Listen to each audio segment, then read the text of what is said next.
guys, evening update. So hindi ako sure anong nangyari pero kanina umaga okay pa siya. Ngayon guys, tumamlay siya. Base sa fins niya, tinamaan ng fin rot. Ayan guys, so matamlay din yung niya, coloration niya, nag-iba. So ito yung kasama niya guys, yung pinier ko. Bali pangalawang salang na to na female. Ang nangyari naman dito guys, yung gravid spot niya nag-iba. So parang hindi ko sure kung anong nangyari. Mukhang na-damage yata dahil ayun kulubot yung niya. Tabingi yung belly part niya papunta dun sa buntot.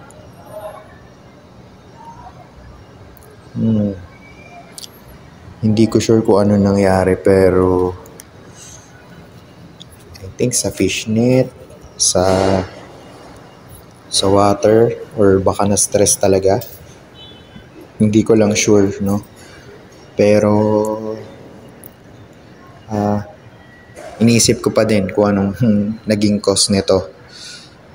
So first time to nagkaroon ako ng fin rot na isda. At the same time yun, breeder pa yung tinamaan. Ayan. Ito, so tatry nating figure out guys, no? Hanapan ko ng magandang way kung paano. Yun. Isipin ko pa dahil lang gusto ko is natural way talaga yung gagawin ko sa kanya.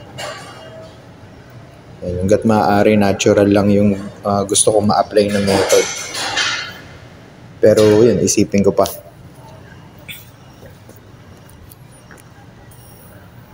Yan, hopefully mahanapan natin ng magandang remedy to.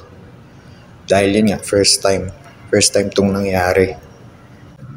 And ito na siya guys. Nagpalit lang ako ng tubig 80%, tapos salt yung nilalagay ko lang, wala ko ibang hinahalo. So compared dun sa last night, mas maayos yung condition niya, mas may energy siya ngayon. Yan, so mas kitang-kita natin yung para mas kita ko yung improvement, no. So plan ko siya gawa ng activity, siguro yung katulad nung sa kung paano mag-groom ng ibang male. So yun yung naiisip ko. Dahil yun nga, mukhang active pa naman yung niya. Mas tissues nung fins niya, no. So check natin. And ayun na nga guys, after 6 or 7 days, ito, inobserve ko sila. Okay na guys yung condition ng male natin. Buo na yung ears niya, at the same time yung tail and yung ibang fins, yun, okay na din. And yung sa female naman, sa side niya, yun lang, nagkaroon ng problem, no. Okay yung condition niya, yun nga lang, yung gravid spot niya. I think yun yung isa magiging problem in terms of breeding. Pero yun, sige, titignan ko pa rin kung anong magagawa ko. Pero yun, i-share ko sa inyo kung ano yung natural way of healing and curing na ginawa ko about sa fin rot nila, or nung fin rot ng male. And ito na nga guys, ito na siya. So ito yung top view. Yan, kung makita nyo, okay na okay siya, no. Yan. So pang na natin to, second week, ongoing, mag-third week na. So ito, dito ko lang siya nilalagay sa cutted bottle na to. So tinataasan ko lang ng tubig. So dito ko siya pinag-exercise. So ngayon, ita-transfer ko muna siya para makita ko yung overall progress. Ayan, ayan siya guys. Ayan. So makikita nyo guys, ayan na. Halos recovered na din yung damaged part ng tail and ear. Yun. And ito guys, so ayan, naisalin ko na siya. Ayan. So Ayun, so success guys yung ginagawa nating routine. Yan. So makikita nyo, energetic na siya, bumalik na yung katawan. Pero meron pang yung edge nung buntot niya, hindi pa completely heal eh. And ayun na nga guys, ito na yung final update sa P-Dirt natin na nagkaroon ng fin rot. So yan guys, kung mapapansin nyo, masiglang masigla siya. At the same time, buo na yung ear, yung tail, and yung coloration niya guys, bumalik na. Yan. Close natin konti, no? Yun. Yan. So, masigla na talaga siya guys. Fully recovered na. Check naman natin yung top view.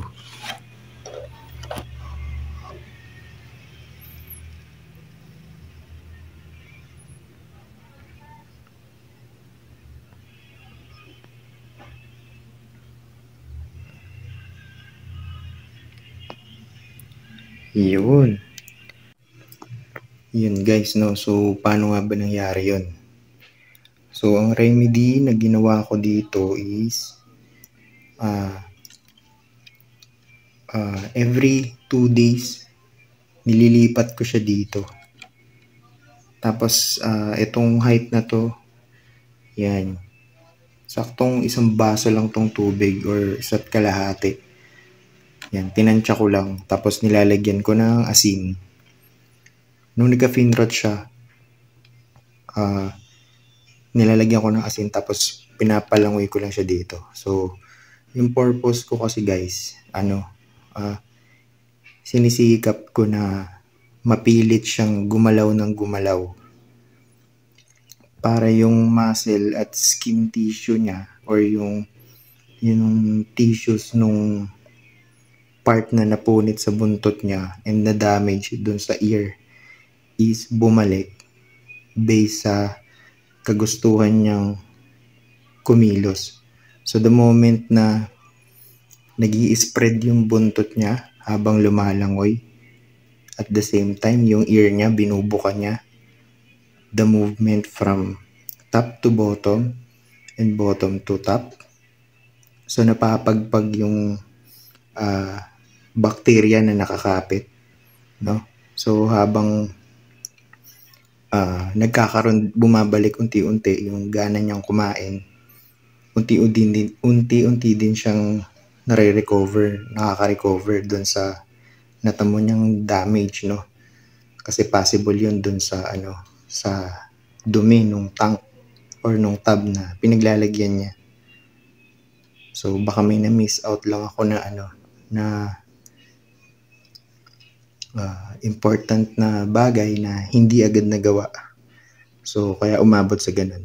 Which is yun nga, normal siya sa mga breeder na kagaya ko. Normal siya. So part talaga yun ng pag-aalaga. So yun lang yung ginawa ko guys. So, effective naman siya within 3 weeks plus I think 2 to 3 days. Ito na siya guys. Fully recovered na yung Dumbo ear natin. So saan ba nakukuha yung fin rot na tinatawag? So marami siyang pwedeng pagmulan. So una, pwedeng sa paglipat natin sa kanila, no? Masabit yung buntot nila, yung palikpik nila sa net. So nagkakaroon yun ng konting punit dun sa tissue na yun hanggang sa lumala ng lumala. Pangalawa naman, yung overcrowded nung tub or nung tank na pinaglalagyan nila. So mostly kasi sa mga males, aggressive yung iba sa kanila, no? Dahil nga yun, behavior nung ibang animals. So nagiging territorial yung iba, naghahabulan. So nagiging cause ng pagkapunit nung tissues nila, no? Then isa pang cause is yung poor quality na tubig na nagagamit. So, possible, hindi enough yung pagkakatanggal ng ibang bakterya sa may tank na pinaglalagyan nila, no? And at the same time, guys, yung pagka-stress din nila. So, nagiging dahilan din yun ng pagkakaroon ng fin rot, no? So, yan, hanggang sa manamlay sila at hindi mo ma-cure yung punit doon sa skin tissue nila, aabot sa katawan yun, and yun nga, posible silang mamatay. Kasi unti-unting nawawala yung gana nila. So, yun. So far, okay naman yung naging result. Ayan. So, masiglang-masigla siya, guys. Ayan. Medyo pagod na. Mukhang pagod lang din buwelo dahil nga nilalaro niya tong bagong bagong tank. And bago nga natin tapusin yung video natin for today, I just want to say thank you kay Mr. Anton Tuazon sa pag-appreciate and pag-recognize ng videos natin, no? Salamat, sir. Asahan nyo na marami pa tayong i-share na helpful and healthy tips sa mga susunod pa nating activity na i-upload. And shout out din kay Marby Cruz. Ayan. Kita-kits soon, bro. Stay safe palagi. So, ayun guys. If you think na nakatulong na malaki sa inyo tong video na na-share ko today, just like, share, comment, and subscribe lang sa channel natin para mas maging updated pa kayo sa mga susunod nating uploads. Again, this is GAPtivity. More activity to come. Thank you.